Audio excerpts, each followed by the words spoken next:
Jibin Arjunan, our next speaker of Wipro. He's been with Wipro for some years, started when it was still a much smaller organization than it is today. He now, I don't know, in my view, he's quite a heavyweight in the organization, was previously based in Shanghai and set up operations across China, spent some time in Japan, is now based here. And he oversees the Business Process Services division of Wipro for the region, including, it's a large region, but all of the Asia region, including Japan. So very glad to have him to the stage, and we welcome Jibin Arjunan.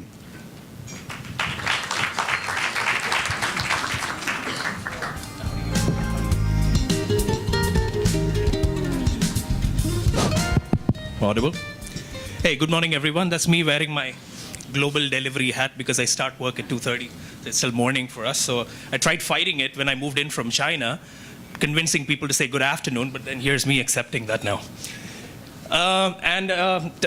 Richard, thank you for inviting me here, and thank you for pointing out that I am a heavyweight, literally. And no, but it's a great forum, and I appreciate the opportunity to speak in front of all of you, and I'm looking forward to to giving you some insight that you can walk away today. And that's difficult because the lunch was good, and if there are two disadvantages to that, it's that if lunch is good, the cons of that is that I have to keep entertaining you guys on every single slide. And of course, I have to try and talk about topics that have already been dead and beaten over and over, like analytics and automation. So I'll try to stick to something you haven't heard till now. All right, so I have a little about me. I've been with Wipro for the past 10 odd years. I joined Wipro and immediately was sent to China. I was looking after a Japan and Korea business. So I was there for about 7 years. I did a year in Japan and 2 years here. Before this, I was in the Middle East. I was born and brought up there. So I've been around. So no place called home till now. I'm probably the newest entrant to the Philippines out of all of you. So, and I'd like to think that all of you know Wipro already, but just in case you don't, I have a slide which tells you who we are. So that's Wipro. We are India's third largest IT company, behind my illustrious friend Mr. Vikram here in TCS and Infosys.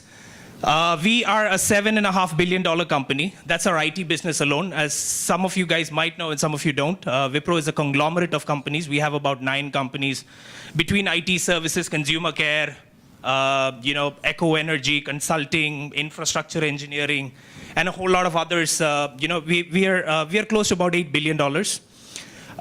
And we are present in more than 60 countries. So a heritage of over 65 years now. Moving on to the next slide. So that's a little bit about how we are organized, and no surprises there. I think we're pretty much vertical focus and a service line based organization. The only difference is a couple of them which we've created quite lately, which is our analytics and information management, as well as our managed services group, which we have created in response to the evolution of our customer demand.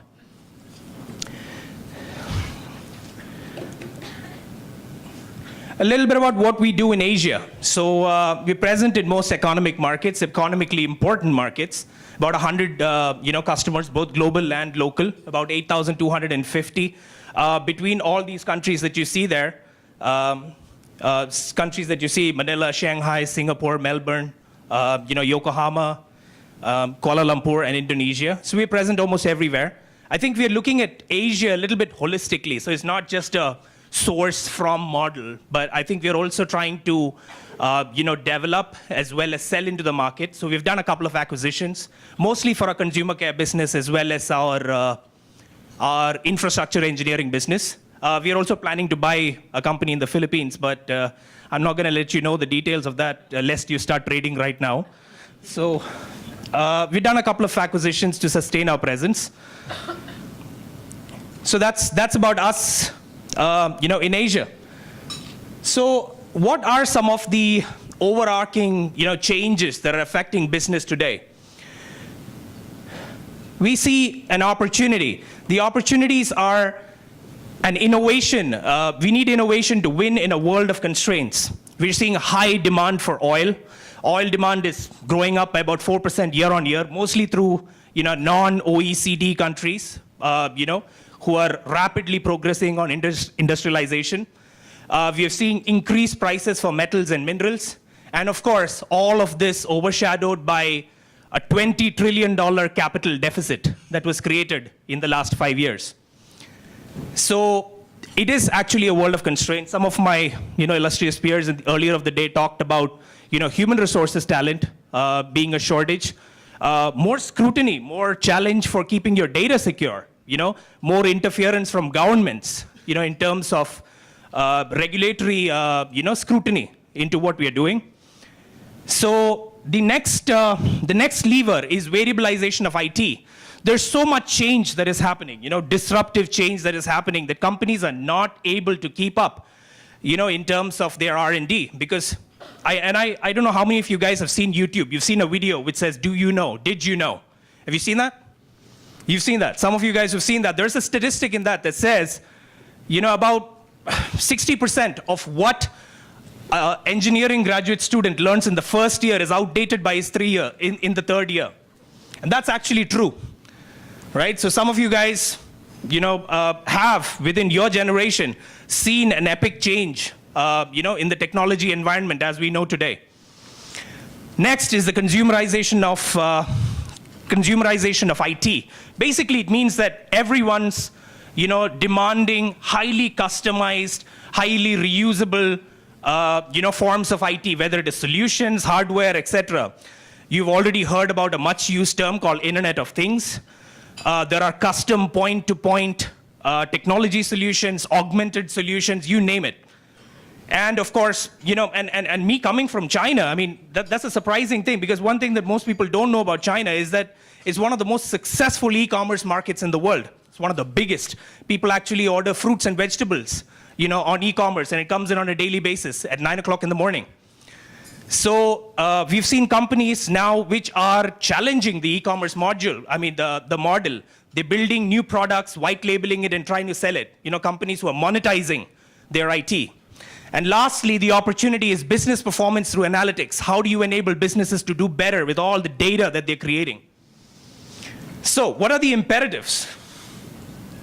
The imperatives are that businesses have to differentiate at the front. That means you've got to have a very creative front office. You've got to have good process and IT assets. Some of my peers talked about verticalization. And of course, last not the least, industry expertise. That's becoming a mandate for companies to change. And of course, while you do all of that fancy stuff in the front, you've got to have a standardized back office, which means you've got to be differentiated. You've got to have a managed services model in which you're measuring business outcomes. And of course, you need to predictable delivery, and or as my friend over here has adapted the adage, experience certainty, right?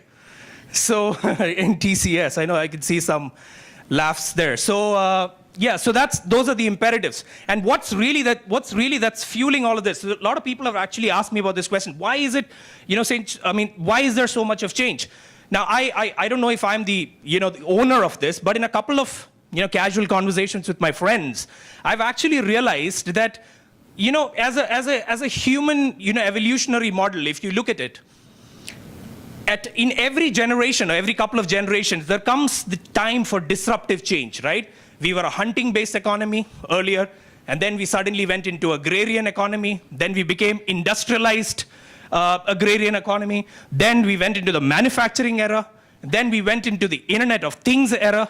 And now we are standing on the cusp of what we call a digital industrialized revolution. And the interesting part to note about all of this is that the time for change between each of these eras is halved between each of them. Right? We were hunters for millions of years. We were, farmers for half of that time. We were industrialists or manufacturers for even, another half of that time, etc., etc. So what you're really left with is, epic changes in human society happening in a matter of, decades at this point. So moving on to the next slide. The key technology enablers that are fueling this is cloud, mobile, and analytics.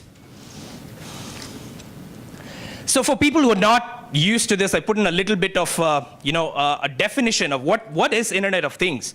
So it's basically the connectivity of previously unconnected or dark objects, all of them talking to each other, and all of the devices which have the ability to be connected.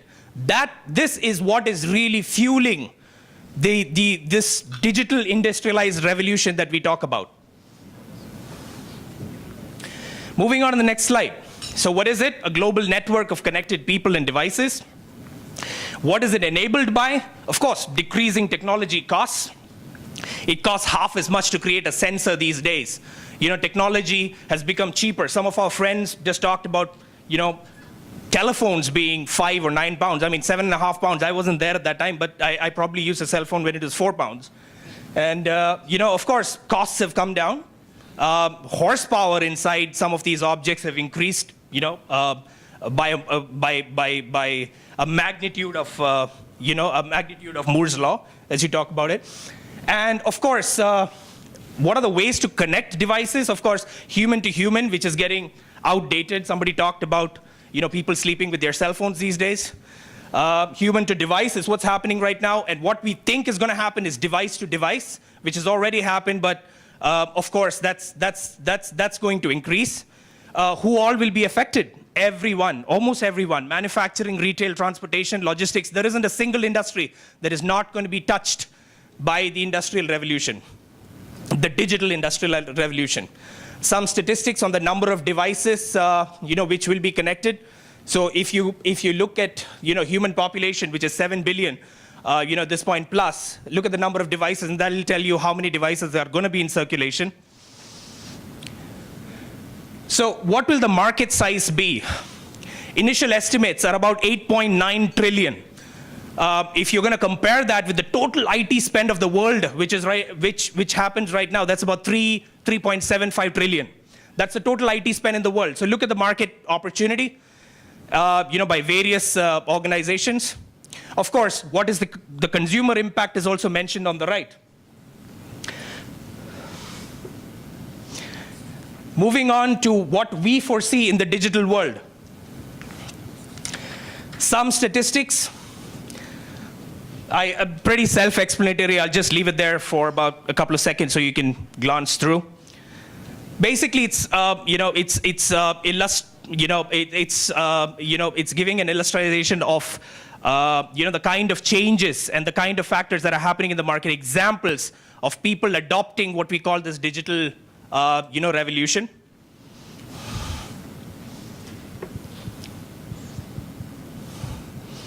Moving on. So what are our customers asking us? Basically, they're asking us to standardize. They're saying, you have to give us process transformation. Every single contract that we sign these days includes process transformation.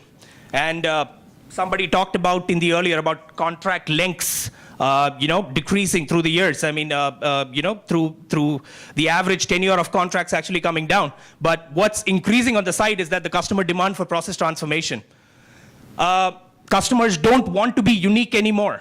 They are not willing to pay to customize, their capital assets, or the cost of doing business rapidly increases. Nobody wants that anymore. They want, everybody's asking us, so if I'm not the best, who is the best, and what are they doing? So everybody wants a best-in-class approach, and of course, they want a single service delivery framework. They don't want, something that's very unique or proprietary to their business. Variabilization. I talked about customers wanting to do more and more R&D to actually fuel their revenue and top lines. So they are moving into utility-based pricing models. They're looking for models that can actually scale at the drop of a hat.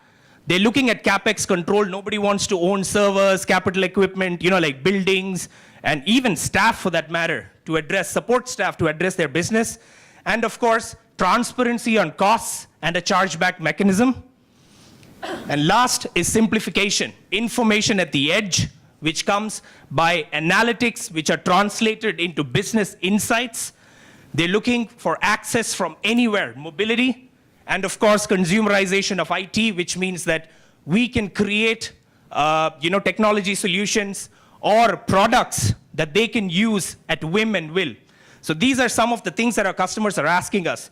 I'm obviously, in trying to, be within the 20 minutes that Richard has given me. So I'm not going to cover all of this, but I'm going to take a couple of elements in this, like analytics and big data. So we are, as a company, we are remodeling ourselves to work more on analytics and big data. So the next couple of slides are going to just talk about those. The big data and analytics markets will reach $125 billion in 2015. That's a big, big number. Considering that the size of the total IT BPO market right now is about 1.1 trillion. So 125 billion is about 10% of that number. Now, is this really the monetary value of this, or is this the notional value? Yes, a lot of companies are actually using big data to actually earn more revenue themselves. So the quantified value of that, plus plus the services model that can be acquired through big data, that's probably the number that you're looking at. Some points which I'm going to pick up, on this is, of course, the opportunity to monetize your data. Companies like Google and Amazon have been successfully doing this. You know how they, predict your searches. They recommend, things that are actually bought together. There are also companies, other hidden opportunities, retailers and banking companies, which can actually monetize data based on demographics, household details, transaction, consumer behavior, etc., to other allied companies, and and help them earn revenue as well as gain sales revenue from those. Cognitive analytics. A lot of people talked about machine-led intelligence, and this is actually a reality. I was answering this little survey on New York Times, which gave me 10 questions, and it told me, look at the situation and tell me whether a machine did it or a human did it. And I got 7 out of 10 wrong. Right? I couldn't believe it. There were poems written by computers, and I couldn't tell the difference. So regardless of what you think is out there, I'm telling you there are a lot of work that is actually getting automated. And computers and machines are getting more and more intelligent, and I don't think this quest is going to end anywhere soon. Moving on. Some statistics on analytics on how you can leverage data for growth. Chief marketing officers, 50% of them actually say that using big data have increased their customer understanding. 40% of them actually say that we've increased sales. Chief operating officers, 49% of them are using big data to improve operational efficiency. 34% for better supply chain performance. And lastly, the ever-important financial officer. 32% use them for improving profitability, and 24% for better financial risk management. More stats for retail. 72% of retailers right now are collecting and analyzing open data. They are using it for omni-channel sales and, of course, more multi-channel customer transaction and tracking. 78% of them are collecting location-based information. And of course, you've seen that in your GPS apps, pointing you to a McDonald's, in every corner or wherever you're, driving through. And 64% of them are actually gathering social media data. And of course, one example of this social media data, as well as understanding behavior, is Amazon. If you look at it, how loyal, I am a subscriber to Amazon Prime, and the loyalty that the brand loyalty that I have to Amazon is purely because of their understanding of my consumer behavior or my personal behavior whenever I'm on their website. So in response to this, how is Wipro, changing itself? So we have created an advanced technologies group. This is a separate individual P&L, within Wipro. We actually work on the levers of cloud, mobility, social analytics, and the last important, smart sensors. For some of you who don't know, Wipro continues to be an R&D company at heart and then moved into enterprise IT. So we've used our experience in R&D, our product engineering services, to actually create a line of business, what we call machine to machine.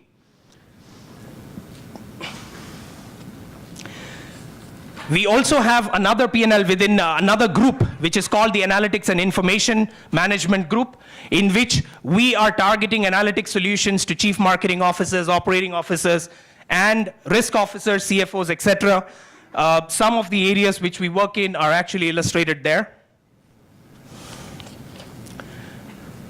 Some of our current use cases, some of the insights that have been created by correlations and patterns from big data. Hidden insight, that's a 720-degree view of customers. We prevent failures. We are leveraging machine and device data analytics. We are enhancing our fraud and surveillance capabilities. And lastly, we are reducing the total cost of IT by leveraging big data. Some of the examples: we've increased revenue for retailers, we've reduced receivables, and of course, we have increased our detection of fraud cases for the Ministry of Finance for an Asian country. All some examples of wherein we're using big data to enhance the businesses of our customers. More advisory capabilities in telecom, oil and gas, and financial services. We've made acquisitions also in analytics. So the product that you see here, the company that you see here, has a unique IP in terms of trade promotion management. They basically tell you what are the products that you need to advertise, especially if you're a retail or a consumer goods company. Companies like Levi's, Levi's, Johnson & Johnson, etc. Companies like this basically use this software, this IP, to basically see what products they should advertise and how much money specifically they should put towards an advertisement or a campaign. So this is also better analytics, or analytics at work. Lastly, I talked about machine-to-machine analytics and this 200 billion devices which will be actually talking to each other. All of you have heard about wearables. There are actually not just wearables, but also ultra wearables, which companies are talking about. I don't know how many of you read about this, but there was a Swiss company, I believe, which has now started embedding biosensors into their employees' hands, so they can wave their hand and the access door opens and you can enter the workplace. There's a Swiss company that's actually doing that at this point. So those are your examples of ultra wearables. So Wipro has, we've partnered with this company called Axida, which actually has a software and a hardware development platform. We develop the sensors and the connectivity, and they help us, with the software platform so that the go-to-market time is shortened. We, of course, bring in the connectivity, we bring in the middleware, we bring in the applications that are for build and support, etc. So it's a total go-to-market ecosystem that is supposed to revolve around what a customer wants. And what about our dear BPO? So we also think analytics is what is going to revolutionize BPS, as we call it. At this point, we've all talked about BPO 1.0, 2.0, 3.0, etc., and where it's going. But we truly believe that the future of BPO is all about platform-based offerings, conversion of CapEx to OpEx models, as well as analytics and robotics. The truth is that if at this point, if I don't bring technology into a BPO deal, I don't have a chance of winning that deal. And that's the truth at this point. And, and I keep joking to all my colleagues that, 5 years back we were selling people. Today I'm selling technology and people. Tomorrow I'm just going to be selling software. And that's the truth. We think that BPO is headed towards robotics and automation. Early reports are actually saying that 40% of total BPO volumes in the world can be automated. And come to think of it, if we come to an industrialized robotics environment, you just need one human being for 25 robots.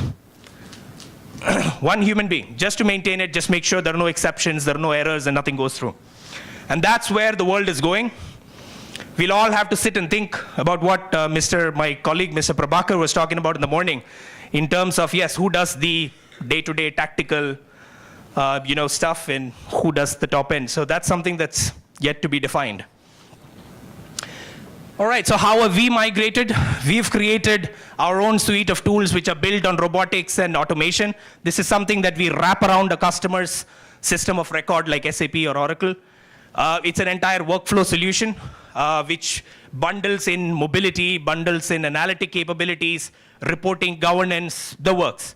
So this is something that we use for generating transformational change in customer processes. Applicable for most environments, in finance and accounting, supply chain, HR, etc., etc. Made out of a couple of building blocks: Prism for analytics, Harmony for process definition, Core for the execution, and Govern for the reporting.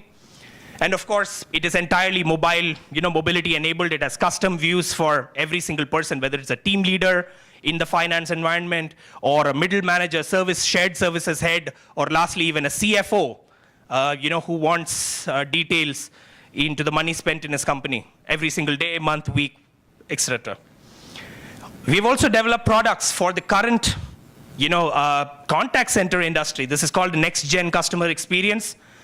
We're bringing in the best of mobility, analytics, and our IT, understanding to actually develop a product that we can wrap around a customer's business to make it do better. For you to understand this better, I'll flip over to the next slide to show you what it looks like. It has a unified user interface, which means that if you've done work for a telecom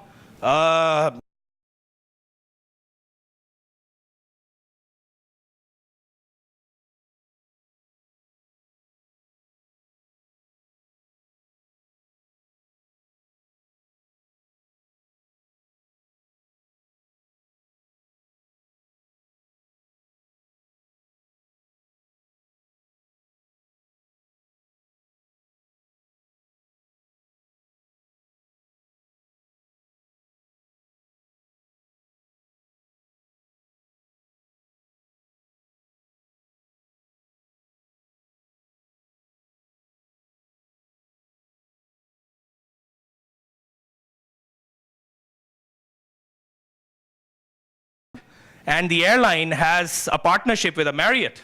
Yeah, Marriott. You can actually tell the guy that, hey, you missed your flight. Why don't you stay back in Marriott? I'll give you 40%. We have a partnership that gives you a 40% discount. It gives you the ability to do a upsell. And of course, lastly is the multi-channel enablement. I've in my management class, I had gone through this Harvard Business case study of Royal Bank of Canada, who actually did this. The omni-channel view. They moved away from banking without borders, pun intended. Broke down, went away from a traditional brick and mortar model to an omni-channel, seeing who is a profitable customer, who's not a profitable customer, and actually increase customer loyalty and customer experience by doing that. Some of you guys must have definitely gone through the case study. This is a good wake-up experience for how omni-channel or analytical-led behavior can improve your customer experience. And of course, none of this would be possible if you're not moving from an output-based model to an outcome-based model, which is why we've adopted a business value meter in which so if we do a finance and accounting process right now, we don't measure ourselves by the shared services goals, like number of duplicate payments avoided or number of, what is the aging of invoices and things like those. We have moved into a completely different business outcomes wherein we have started adopting CFO level goals or business level goals, within the engagement. So we are tracking client experience management, we are tracking cost optimization, and we are tracking revenue enablement. All right, some stats about the market. So where are we? So if you look at the part in the middle which says IT services, that's about 1.1 trillion. Some stats about the global BPM spend. We're currently about 177 billion. In terms of total IT spend, Asia Pacific is the fastest growing market, about 8%. And touch wood, oil prices have had no impact on IT spend till now. The real lackluster reason of growth, which puts, if you see the growth numbers which have actually been tuned is because of, because of external factors and some political instability. Of course, China is going through a little bit of course correction at this point. Russia and Brazil have their own problems. So adding to that as well, of course, the highly competitive behavior in telecom, the segment, the growth has been actually pulled down to about 2.9% of what was supposed to be about a 4%, CAGR. So what does the market say? The APAC BPO market is forecast to grow at about 23.5 billion. So it has good growth, 4.5% growth. That's more than the Indian BPO industry. Of course, a lot of Asian cities are actually now in the top 100 global outsourcing destination rankings. And me personally, I mean, we're already operating in most of these markets, and we understand the nuances of most of these countries from a legal perspective, delivery perspective, and of course from a sales perspective. So most of these claims are actually true. Some of these cities are really worth, the mention they've actually gotten.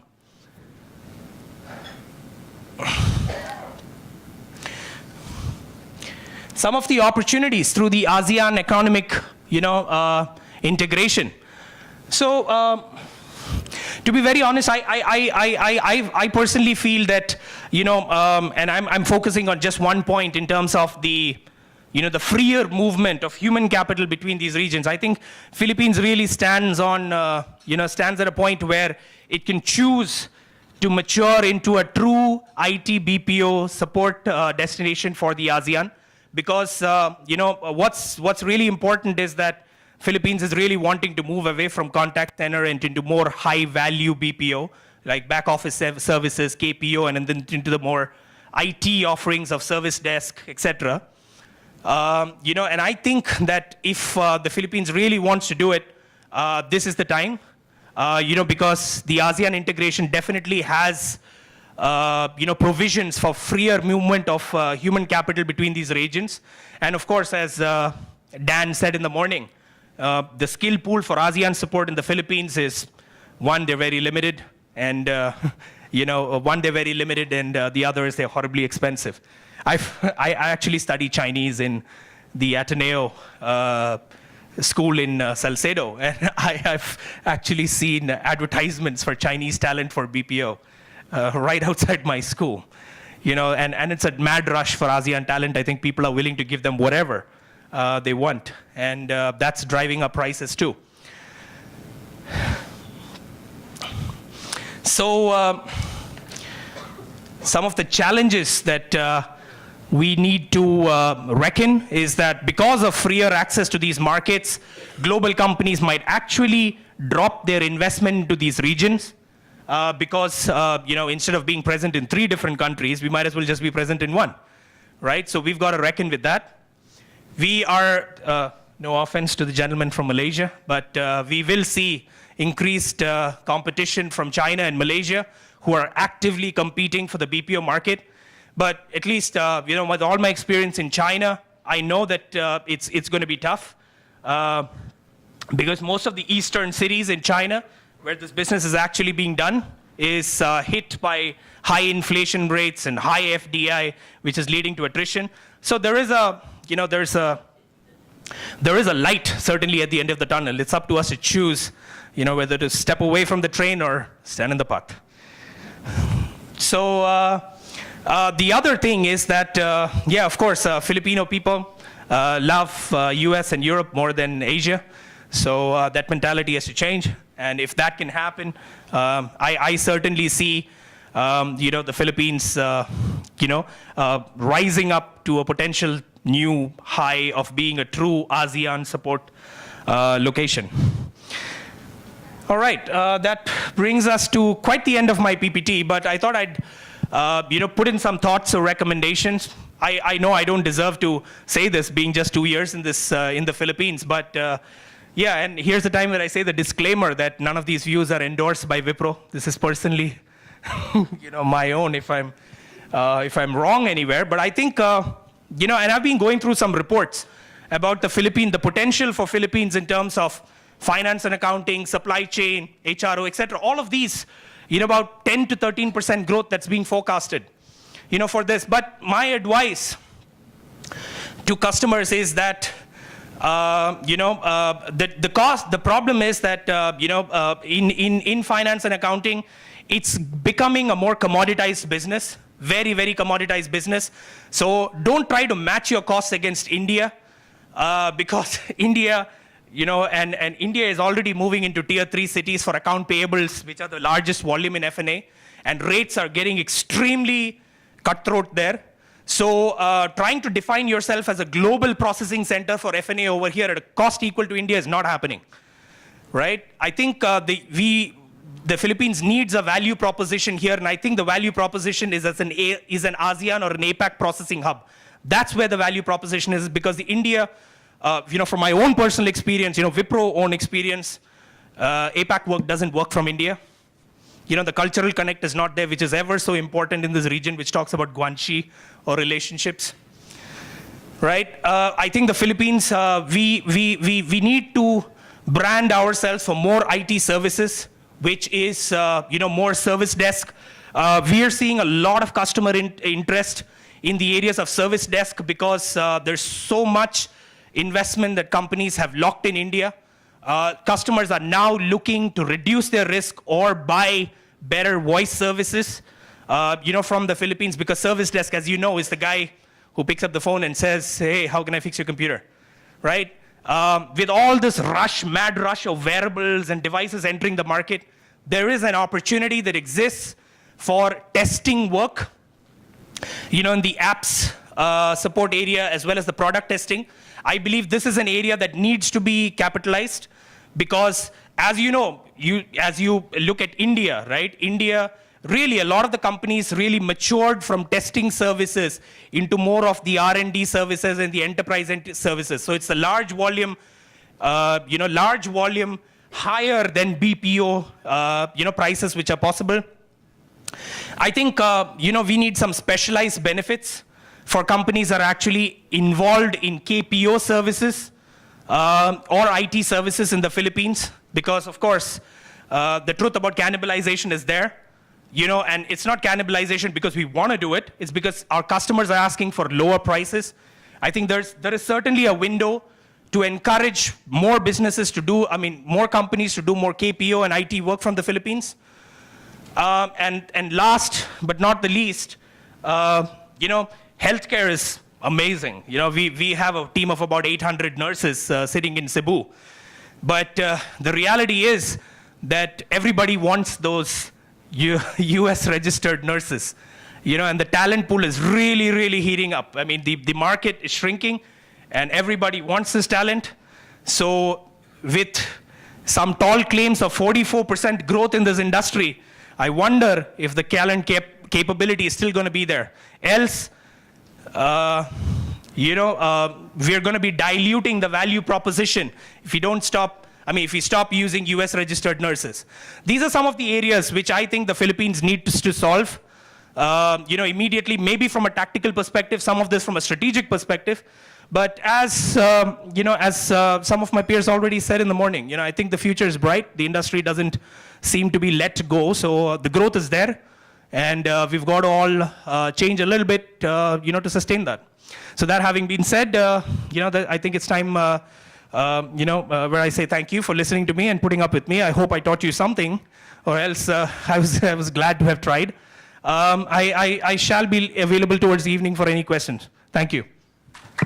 Very good, a smart fellow. So regional services.